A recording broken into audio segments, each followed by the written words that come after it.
This is your daily dose of all things royal. Immigration without assimilation is an invasion.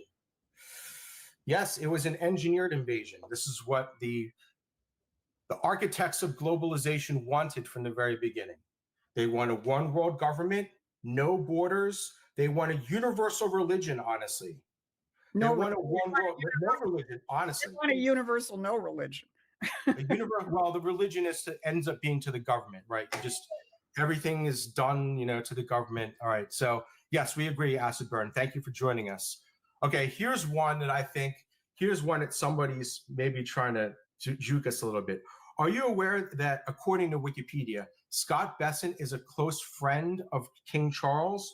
And are you aware that the author Tim Cohen's contention that Charles is the Antichrist? Okay. Barbara, can you at least address the first thing about Bessent being a close friend of King Charles?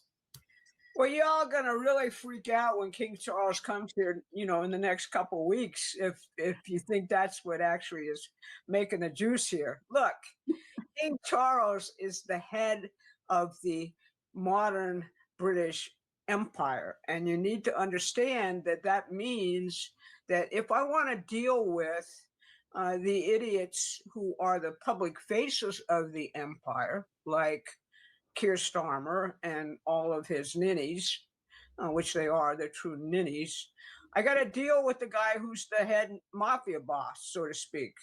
People think this is a ceremonial role, all right? It is not a ceremonial role.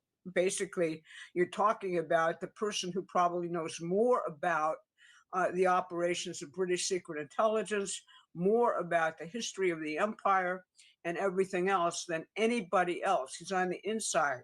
He's not some guy who's just doing stuff for ceremonial purposes, just like Queen Elizabeth wasn't. My old friend, Lyndon LaRouche, got in a hell of a lot of trouble when he said, she's pushing dope. And that became the media line of saying, oh my God, he's saying the Queen is pushing dope. How can that be? The Queen is just this wonderful little creature over here. Not true. All right. If you look at the Commonwealth on a map, you'll see that this is not some kind of fantasy of ours that we're talking about something which went out of existence years ago. This is an assemblage of many of the nations of the world, and we're vying with them for power. Now, do I think that he's the Antichrist because of all of his crazy, environmentalist and Malthusian views and his population policies and all the things which are truly evil about the empire? You could say that, but we're living in a real world and we got to deal with this phenomenon. Scott Bessent worked for George Soros. And if I'm playing Connecto, I'd say, oh my God, how can he be trusted at all? Well, people change. And that's what a lot of people who are doing their Venn diagrams of knee bone connected to the thigh bone, therefore that means the following, don't get. You've got to be able to deal with dynamics, the fact that people actually change. You got to be able to say, what is that person doing now?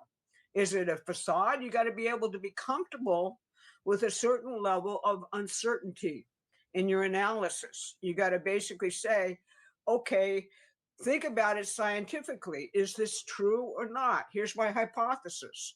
How does it play out? Was I right or wrong? Was I making a wrong judgment here? Why did I make a wrong judgment? You got to constantly be examining your own thought processes and thinking about it in that kind of way. So Charles is going to come here. Donald Trump's going to say he's my deepest friend forever. That doesn't mean that, it basically what's going on behind closed doors that you don't see isn't happening. And you think about it, Trump really likes the people of England. He really likes the people of Scotland. He sees right now that entire part of Western civilization, which is a part of our history, we have a completely different view of it than a lot of people do. We think the Enlightenment was a piece of crap, for example. It had nothing to do with the American Revolution.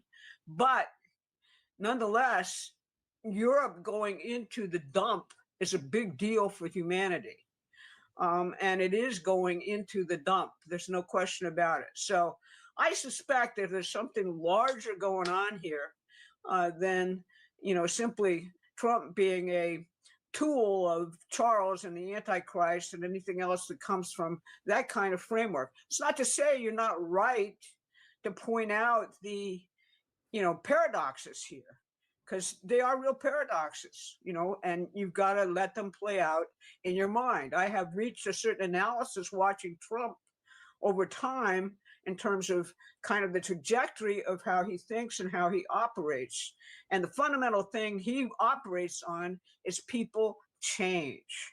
If you actually think about Bobby Kennedy, if you think about all of these other things in the cabinet, these are all Democrats, former Democrats. Well, can you say, as Susan just said, that the Democratic Party of JFK and RFK is the Democratic Party of today? No way. The Democratic Party of today is Donald Trump. That may strike people, as completely wacko, but it's true if you go back and look at the actual history. So that's how I'd answer that question. It's a long answer, but I want to sort of not have people completely flip out when they see the show next couple of weeks with Charles coming to town. So that's how I'd answer that. I'd also suggest that people look at the statement that the president put out when he announced the actual dates for Charles' visit to the United States, because he made clear in that this is happening in the context of our 250th birthday celebration. Right now, who did we declare our independence from? Donald Trump operates. People have to get away from, again, responding to just sort of sense certainty. All right, the king's going to be here and he's going to be treated with pomp and circumstance and so on. Put it in the context of everything else which is happening, i.e., we're celebrating our independence from an empire which never went away.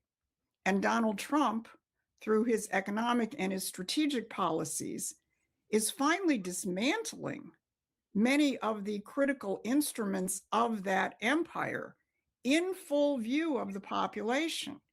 And I think what a working hypothesis is he wants you to discover this for yourself, just like he forced NATO out into the open and got them to expose themselves as useless pieces of garbage who obviously have a very different agenda than their alleged stated purpose. Or the way he exposed the Democrats in Congress at the State of the Union message when they wouldn't stand up and applaud for Americans over illegal immigrants, right? I think the way that the president operates, whether it's conscious or whether it's just instinctual, given how he thinks and how he operates, is he's constantly doing things which force those paradoxes and which force people to figure out things for themselves, rather than simply standing there and saying, the British Empire is bad and I'm dismantling it and, I'm going to punch King Charles in the nose when he comes into, the White House.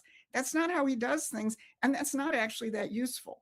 What's much more useful is you start to figure it out yourself. I was going to comment on Barbara's thing. I think she brought up two really important principles. The first one is that people change. That is actually a strategic principle that anytime you're judging a human situation, you have to take that into account, right? But the second thing, actually the more important thing to realize, principle here, that I was thinking about too, that Barbara actually said exactly what I was thinking. People don't understand how to deal with uncertainty. And in times of great uncertainty, people start relying on news media. And there is a certain amount that the news media can give you, but there's a lot more when you're dealing with the issue of certainty. You need to understand principle. And you have to be able to project your understanding of the world through principle to help break through the uncertainty. You can't just take news media to fill that void of uncertainty. You need to have principle in order to do that.